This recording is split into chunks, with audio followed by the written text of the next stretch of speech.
Assalamualaikum warahmatullahi wabarakatuh. Perkenalkan, nama saya Iqbal. Biasanya teman-teman emang panggil saya dengan sebutan nama Iqbal kalau di sini.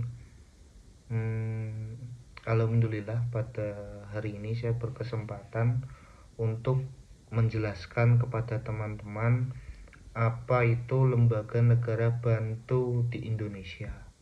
Nah, teman-teman, sebelumnya teman-teman pernah dengar nggak istilah daripada lembaga bantu itu sendiri?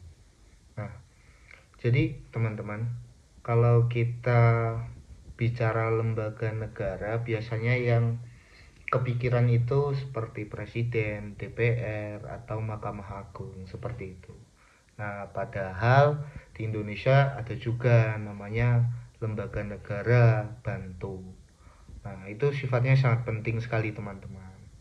Nah, biasanya fungsi daripada lembaga bantu itu sendiri, dia ada fungsi mengawasi, melindungi hak warga negara, dan memperkuat demokrasi, tatanan demokrasi yang ada di Indonesia, teman-teman. Nah, di video ini, teman-teman, saya akan mengupas mengenai apa itu lembaga negara bantu, apa fungsi daripada lembaga tersebut, dan contoh-contohnya lembaga bantu yang ada di Indonesia. Nah, secara sederhananya teman-teman, lembaga negara bantu itu adalah suatu lembaga yang dibentuk oleh negara untuk membantu fungsi lembaga negara utama. Nah, tapi bukan termasuk lembaga negara utama seperti eksekutif, legislatif, dan yudikatif. Lembaga ini itu biasanya bersifat independen, tidak berada di bawah eh, lembaga eksekutif atau presiden, dibentuk karena negara modern makin kompleks dalam setiap tantangannya. Nah, tujuannya apa teman-teman? Nah, supaya ada fungsi pengawasan daripada lembaga bantu yang mengawasi lembaga-lembaga utama yang ada di Indonesia.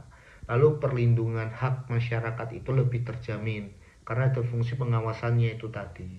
Lalu adanya suatu kontrol kekuasaan dalam suatu negara supaya lembaga-lembaga negara utama itu tidak bersifat abuse of power, sehingga perlu kontrol lebih untuk mengatur daripada mandat kekuasaan yang diberikan kepada suatu lembaga utama.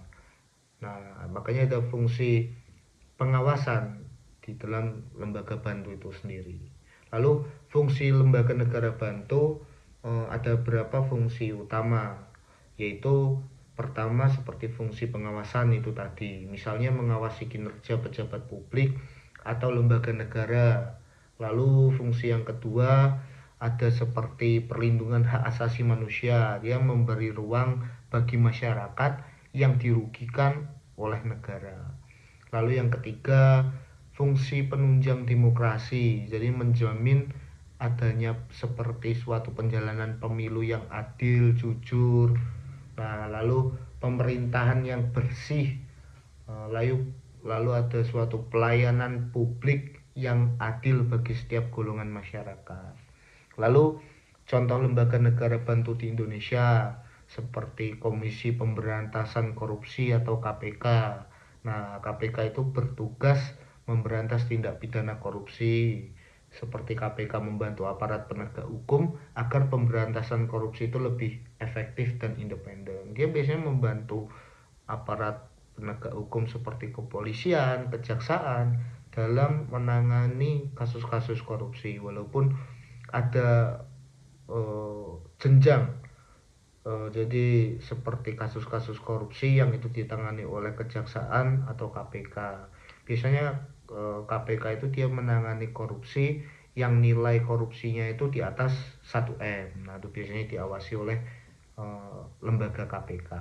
Lalu Komisi Nasional Hak Asasi Manusia seperti Komnas HAM. Nah, Komnas HAM itu dia bertugas melindungi dan menegakkan HAM. Lembaga ini itu biasanya menerima pengaduan dari berbagai masyarakat yang ada di Indonesia terkait pelanggaran HAM yang ada di daerahnya masing-masing. Terus ada Ombudsman Republik Indonesia.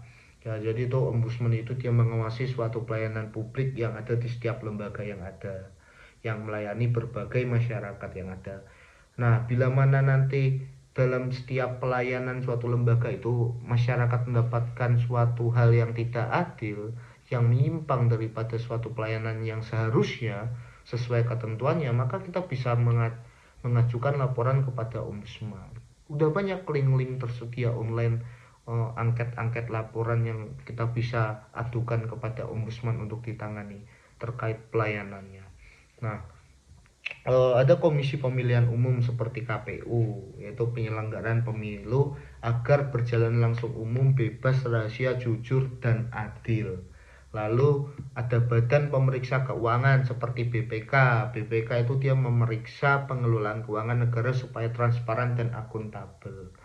Nah, lalu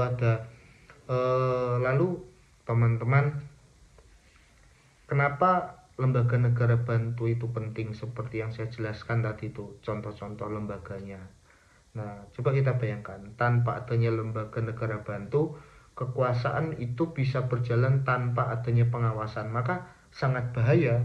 Bagaimana ketika kekuasaan lembaga utama itu dia berjalan tanpa adanya pengawasan dari lembaga-lembaga lain yang dia memiliki memang hak wewenang. Nah, itu kan sangat berbahaya. Seperti tadi tuh coba tak kasih contoh-contoh, beberapa contoh daripada berbagai lembaga. Bila mana nggak ada fungsi pada pengawasan, lembaga itu dia nggak memiliki hak untuk pengawasan, maka lembaga utama dia bisa sewenang-wenang, bisa keluar daripada jalur seharusnya lembaga itu ada. Lalu hak masyarakat itu sangat mudah diabaikan, dan demokrasi yang ada itu bisa sangat lemah karena lembaga tidak berjalan seperti fungsinya, yaitu melayani masyarakat, memberikan hak yang setara pada setiap golongan. Lalu makanya lembaga negara bantu itu hadir sebagai pengawas, penyeimbang, sekaligus pelindung warga negaranya. Nah, jadi kesimpulannya teman-teman, lembaga negara bantu itu adalah elemen penting dalam sistem ketatanegaraan kita, teman-teman. Bayangkan saja jika tidak ada lembaga bantu, maka lembaga-lembaga utama, kekuasaan eksekutif, legislatif, dan yudikatif itu dia bisa menyimpang daripada role kenapa lembaga itu ada. Nah, kalau teman-teman ada masukan atau kurang lebihnya penjelasan dari saya, teman-teman bisa coba untuk menanggapi di dalam kolom komentar. Nah, mungkin itu saja teman-teman. Sekian dari saya. Billahi taufik wal hidayah. Wassalamualaikum warahmatullahi wabarakatuh.